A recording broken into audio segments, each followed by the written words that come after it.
Bueno, buenas tardes. Estamos nuevamente reunidos acá con mi equipo de trabajo a los efectos de presentar un conversatorio sobre una importante temática que nos ocupa en la cátedra o unidad curricular de práctica jurídica, y estamos acá para hacer un abordaje de un tema que de por sí es un tema mundial, un tema interesante, y está vinculado a una importante película como es la película Amor Violento. Tengo el placer de presentar a mi equipo de trabajo, que en este caso pues es nuestra amiga Giselis Bello, la compañera Yamila Moreno, que nos acompaña. Estamos privilegiados con estas dos damas. Y el amigo Domingo Arteaga, bienvenido. Igualmente gracias. El amigo José Aparicio me acompañan para que juntos hagamos un abordaje sobre este tema, pero más que hacer un abordaje sobre esta película, queremos hacer algunos aportes y realmente determinar, mi estimado, si lo que vimos allí en la película se trata realmente de una realidad, y qué recomendaciones podemos nosotros dar para prevenir este flagelo que afecta lamentablemente a muchas mujeres. Entonces, bueno, les doy la bienvenida. Muchas gracias. Y tengo abierto entonces este conversatorio. ¿Qué les pareció? ¿Cuáles fueron sus impresiones de esta película? ¿Y cómo está vinculado con los tipos de violencia de nuestra norma orgánica especial? Bueno, me alegra mucho verlos. Buenos días. Tenemos tiempo ya. Sí, teníamos tiempo de vacaciones. Vale. Bueno, para comenzar con nuestro conversatorio, quiero que sea nombrarles, mejor dicho, sobre la película que vimos, Amor Violento, sobre un caso en particular que comienza con la señora Mercedes, donde ella se encuentra en su casa con su hijo y arbitrariamente llega su esposo y se lleva a su bebé. Y en esa misma oportunidad, o en esa escena, podemos ver que ella sufre, aparte de violencia psicológica, sufre de violencia física, porque su esposo, aparte de llevarse a su hijo, la agrede. Sin embargo, en el desarrollo de la película, nos damos cuenta que pasan 40 años, si no me equivoco, donde ella pues se dirige a los Estados Unidos para buscar a su hijo, a la búsqueda de su hijo. Y ella abre como una casa de refugio para las mujeres que sufren de violencia contra las mujeres, valga la redundancia. Y también podemos darnos cuenta en el desarrollo de la película que ella en esa casa tiene varias mujeres, y en particular una de ellas, que si no me equivoco se llama María Rosa, que la consigue en un callejón donde su esposo la está agrediendo, tanto física como verbal y psicológica, porque le prohíbe y le dice que ella no puede salir, que ella no podía salir de su casa sin su permiso, que no sé qué, que de dónde consigue dinero. En la trama de la película pues vemos que esas mujeres sufren de mucha agresión física, mental, psicológica, verbal, laboral, porque también vemos un caso de una de ellas que su esposo, su propio esposo, que era jefe, que cuando vemos la película nos damos cuenta que la que tenía plata era la esposa, que es muy loco. Correcto. Porque ella lo reprimió, o sea, porque quería cobrarle a la señora Mercedes la casa, la cosa. Bueno, vemos ese tipo de casos, vemos también el caso de las parejas cuando son drogadictos, sí, que tienen la pérdida de uno de los niños. Y bueno, de verdad que la película me pareció bastante instructiva, claro, ya muy vieja, pero nos imaginamos pues que ya desde esa película, de ser tan vieja, nos ha venido enseñando de qué se trata la violencia contra la mujer. Verdaderamente, yo creo que hay un impacto en relación a estas cuatro, porque creo que al final eran las cuatro historias más prominentes, ¿no? Correcto. Sí, 4 escenas. Sí, 4 escenas, ¿no? se puede evidenciar en esa película, por lo menos en la primera parte, cuando la señora Mercedes, que es como cuando comienza la película, que se llevan al hijo, ahí evidentemente existía para encuadrar la película en lo que es nuestra ley, que es la que nos regula, lo que es la ley del derecho a la mujer no de violencia, la podemos ver que es una forma de violencia familiar, porque Sí. ya ahí anteriormente se puede evidenciar que existía una forma de violencia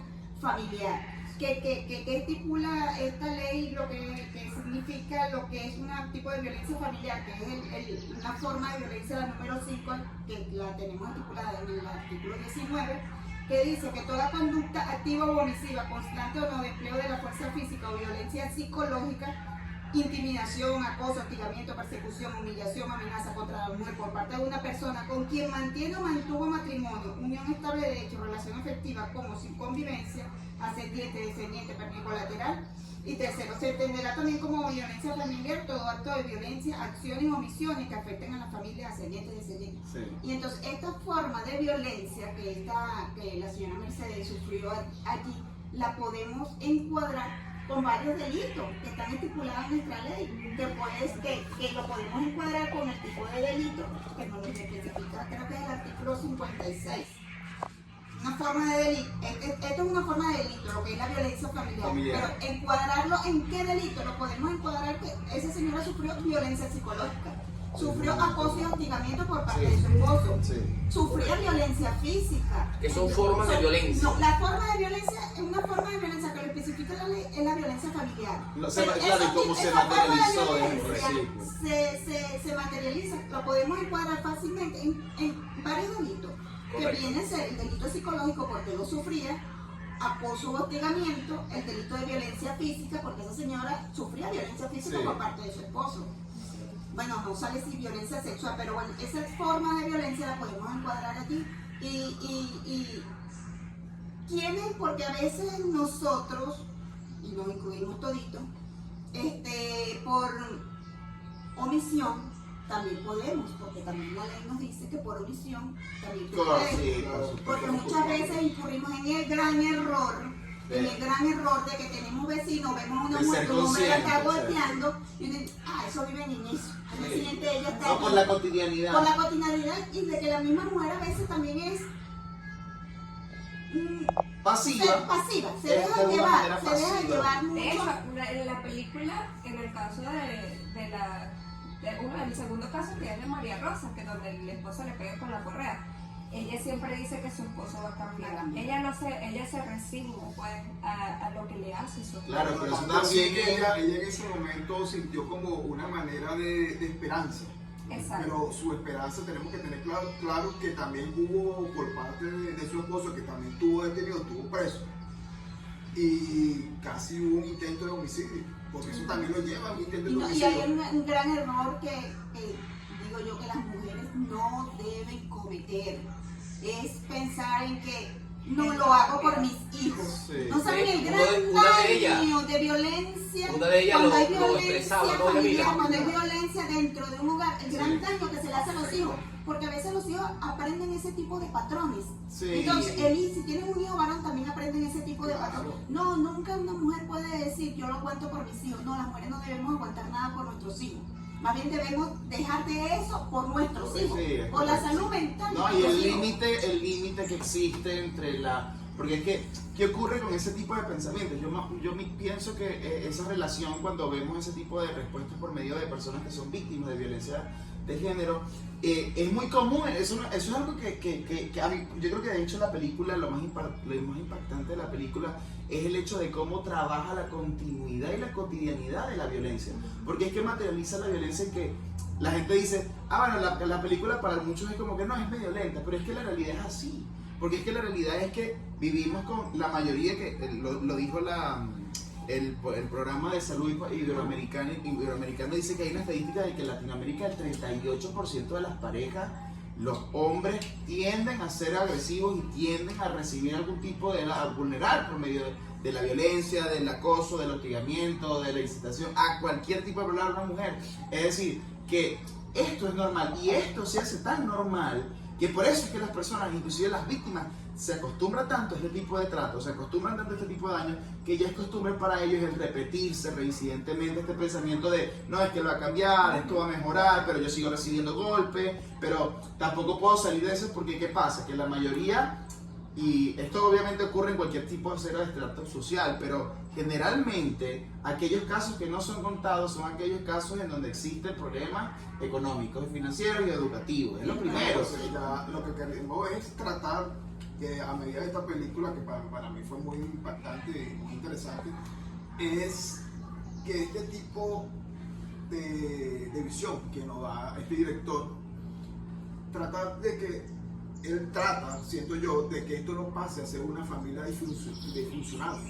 Es decir, que como me dice mi compañero, que ya es cotidiano, que siempre se vea esta cuestión y que seamos como una alerta para que nosotros mismos podamos llegar a la información a través de algún tipo de, ¿cómo se dice? De charlas, conversatorios, que ya en su debido momento ya la hemos tenido con funcionarios que, bueno, mi amigo Isi también, que tuvimos esa oportunidad en el servicio comunitario, ¿no? Ahora que lo mencionas eso, como una medida, y es importante que eso las comunidades y en las escuelas, nosotros como profesionales del derecho y como conocedores del derecho como tal, podamos también dar ese tipo de recomendaciones, ese tipo de educación,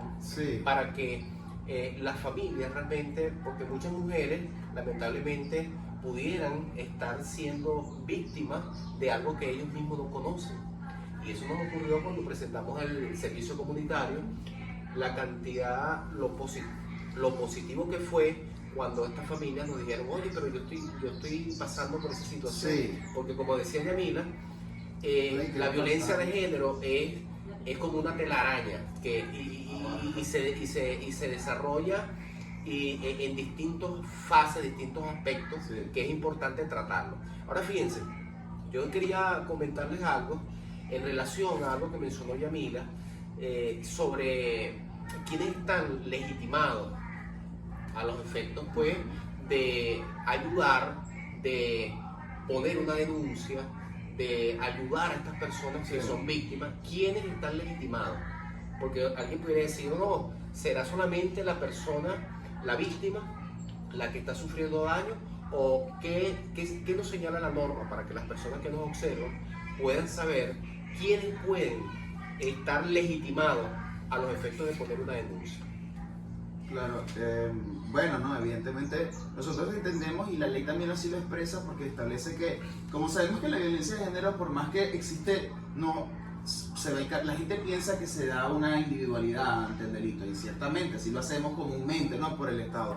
Pero la realidad es que existe una gran multiplicidad de víctimas, porque nosotros tenemos que cuando vemos este tipo de delitos, estamos viendo pues una gran cantidad de que no solamente las personas que conviven en ese círculo familiar también son afectadas por ese trauma, hay un trauma psicológico, hay un trauma de infancia y el cáncer de los infantes, pero la realidad es que de esa misma manera como existe una gran colimetría pues de todas las personas que pueden formar parte de ser víctimas dentro de un proceso de una violencia familiar, también pues esa misma capacidad que el Estado goza de darle el derecho de que cualquier persona que sea partícipe de claro, y así como consciente como de estar dice legitimado. con la pregunta que hizo Isel, que quiénes están legitimados. Bueno, nuestra ley es clara y nos dice en el artículo 89, en su numeral 7, aparte de que el numeral 1 principalmente dice la mujer que está afectada, ¿no? Pero en el numeral 7 te dice cualquier persona e institución que esté en conocimiento, y te lo leo textualmente.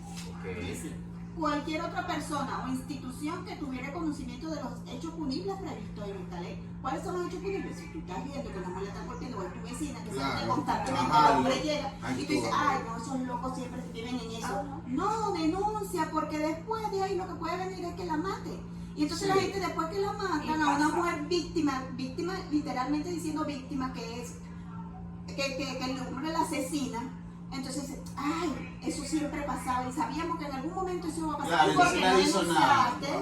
Eso es igualito que cuando, y no es el tema, pero es igualito cuando vemos niños que son maltratados por los padres y siempre vemos, y nos quedamos, porque me voy a incluir, siempre somos así por no meternos en los problemas de los demás. Hay problemas que no nos podemos meter, pero hay problemas que son de orden público. Es correcto. Es de orden público y yo creo que toditos estamos en el deber. Y más mucho que trabajamos para instituciones del Estado que son por la parte legal. Debemos denunciar para que estas cosas no sigan ocurriendo. Fíjate, Yamila, que asomas algo muy interesante, que el Estado, obviamente, ¿verdad? Como decimos nosotros, papá Estado es quien debe tener las puertas abiertas a los efectos de ser receptores de ese tipo de denuncias y darle atención, sobre todo nosotros que aparte de tener una ley orgánica y especial, somos pioneros en algo muy importante como es el hecho de que tenemos ¿cómo se llama esto? Hay una institucionalización dentro del régimen. Una jurisdicción especial. Tenemos una jurisdicción especial que son los tribunales de violencia. ¿Qué ocurre? Y quisiera que ustedes nos ilustraran un poco a las personas que nos observan. ¿Qué ocurre cuando una víctima, una mujer, establece su denuncia, formula su denuncia ante el órgano receptor, llámese 6CPC, Fiscalía, cualquiera de esos órganos que has mencionado, pero estas instituciones sencillamente no atienden a esta persona que va en busca de ayuda? ¿Qué señala la norma? Me gustaría que ustedes, porque hay un tipo de violencia en la norma, y estoy seguro que ustedes lo manejan, que establece responsabilidades para el Estado ante ese tipo de situaciones. ¿Qué pueden decir? ¿Recuerdan ustedes algo de ese tipo de violencia? No sé, mis compañeros me colaboran, pero creo no. Violencia. Es una violencia institucional. Claro, correcto. Es una violencia institucional y que no lo estipule. Mira, pero es que la ley protege, o sea, tiene por todas las aristas que tú lo buscas, protege mucho a la mujer. Y ese tipo de violencia institucional es porque así como dice el compañero, muchas veces mujeres denuncian o personas denuncian, entonces las mismas autoridades receptoras, todo el tiempo viene con lo mismo. Por la misma costumbre. No, qué fastidio. O esos son problemas de marido y mujer. O si de repente el marido tiene más peso sobre la mujer y conoce, tiene contacto, eso lo dejan así. Sí. Entonces, bueno, ahí es donde viene. Y revictimizamos Revictimizamos a la víctima y te la volvemos más vulnerable. Lo que pasa es que a veces es por el desconocimiento, pero nosotros las mujeres estamos muy bien protegidas con respecto a esto. Pero hay cosas que a veces dejamos pasar por el mismo desconocimiento. Sí. Por el mismo desconocimiento, porque fíjate tú, aquí mismo también te establece un tipo de violencia, el de violencia obstetricia. Porque muchas veces, muchas mujeres van a un hospital, ¿verdad? Y como lo decía la doctora en una de las ponencias que hizo, es nada más porque, y ha pasado, a veces uno va y entonces con el médico, te paga tu consulta normal, y al médico a veces hay médicos abusadores que te dicen, pero no te dolía cuando estabas haciéndolo. Ese es un tipo de violencia, porque tú me vas a venir a decir a mí, tú no sabes lo que a mí me duele, lo que me puedan meter por ahí, un espéculo, lo que sea. Es un trato vegatorio, además. Claro, eso es un tipo de violencia. Lo que pasa es que lo vemos como que, ay doctor, usted sí es, ay doctor, usted sí es, usted no tiene. Porque forma parte de la misma costumbre física. Lo importante que es manejar, ¿no? Conocer el desconocimiento. Es el desconocimiento. Sí. El desconocimiento nos lleva muchas veces a que las cosas pasen así. No, porque eso siempre es así. No, Sí. eso siempre es así. No siempre es así. Si nosotras mismas, si esta ley es para mí como mujer, ¿qué es lo principal que yo debo hacer? Tenerla, comprarla y vivir, para que nadie Claro. me venga a vulnerar mis Claro. derechos. Sí, no, yo creo que al final del día el resultado es el mismo, el lograr concientizar. Yo creo que es un trabajo arduo porque obviamente no es un trabajo que sea fácil, porque evidentemente ya nosotros sabemos que la mayoría de los casos siempre se toman en cuenta con extrema urgencia en los casos donde la capacidad de educación y la capacidad económica siempre son bajas y vemos grandes resultados de problemas familiares, problemas de violencia de género, problemas inclusive hasta ya a nivel de responsabilidad del adolescente. Y hoy en día, nosotros no entendemos la magnitud de lo que genera la violencia dentro del hogar. que puede replicar en conductas, inclusive y patrones que bien decía Yamila, o sea, se repiten en que no sabemos cuánto puede afectar porque el problema es que no tenemos control porque no hay denuncia.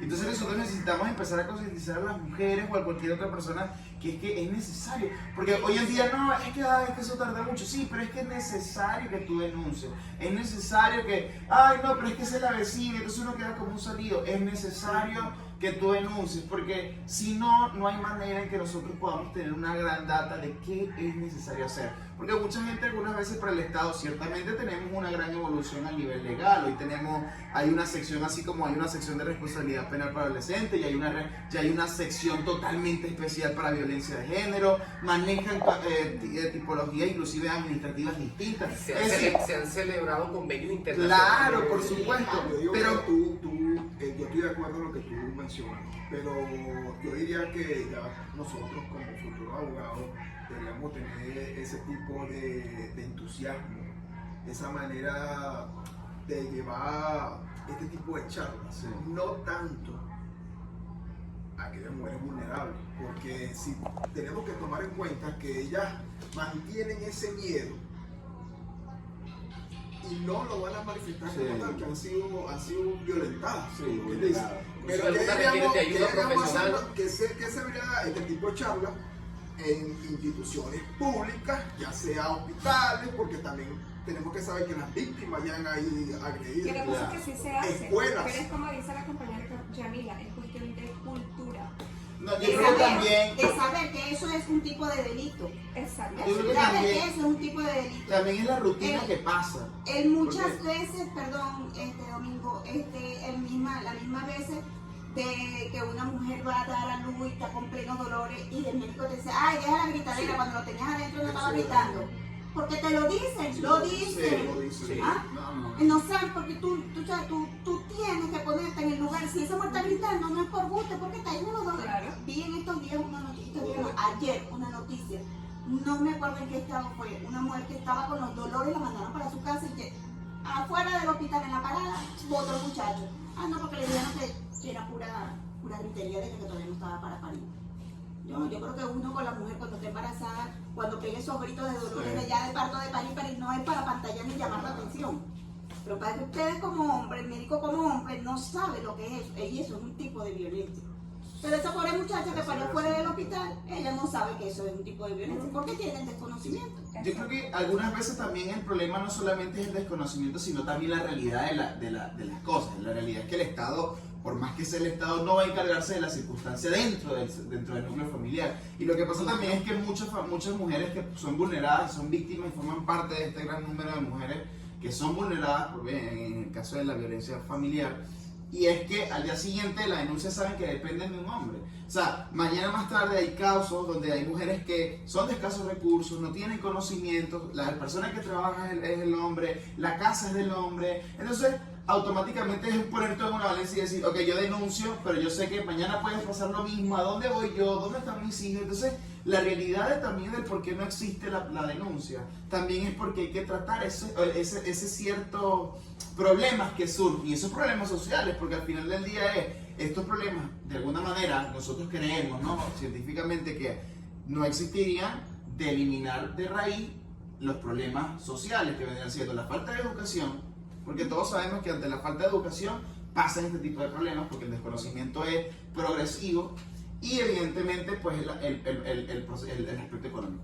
Pero más allá de eso, bueno, lo que evidentemente yo creo que ya, y ya al menos para concluir con mi punto, yo creo que evidentemente es un trabajo arduo, porque no solamente se encarga de que es un trabajo de que hay que ir a la comunidad, de incentivar a las personas, de dar los conocimientos a las personas, y evidentemente que progresivamente el Estado dé respuesta. Porque el Estado tiene que dar respuesta de la mayor cantidad de causas y de casos que suceden en el país, y tienen que haber respuesta. La gente va a empezar a tomar más en cuenta el poder denunciar mientras más vea respuesta por parte del Estado. Y no Esa es la cansarnos realidad. nunca de ser portavoces. Correcto. Bueno, entonces, recogiendo todo lo que ustedes han dicho, conversación que por demás está decir, ha sido muy enriquecedora, no solamente para nosotros, porque eso nos nutre, sino también para las personas que nos escuchen, para las comunidades, esperemos que conversatorios con temas como estos continuemos nosotros desarrollando para seguir creando conciencia en las comunidades, en las víctimas vulnerables. La mujer es una de esas víctimas vulnerables, sobre todo en este tema. Y bueno, ahora como profesionales del derecho, seguir aportando nuestro granito de arena para que realmente pues podamos nosotros ser herramientas útiles en la comunidad y realmente hacer que la ley no solamente esté allí escrita, sino que nosotros podamos hacerla Claro. cumplir. Así es. Entonces, bueno, muchachos, de verdad que fue un placer tenerlos acá. Gracias por todos esos comentarios, esas recomendaciones, esas instrucciones que han dado. Creo que hemos cumplido el objetivo. Sí, nos veremos en otra ocasión. Entonces, otro en podcast. otra ocasión abordaremos otro tema como Claro, este. que se haga Y bueno, costumbre, que se haga costumbre. que se haga costumbre. Claro. Fue un placer tenerlo. Entonces, bueno, ha llegado el momento de retornar a nuestro hogar. Listo. Así es. Muchísimas gracias por estar Muchísimas acá. gracias. Gracias. Hasta luego.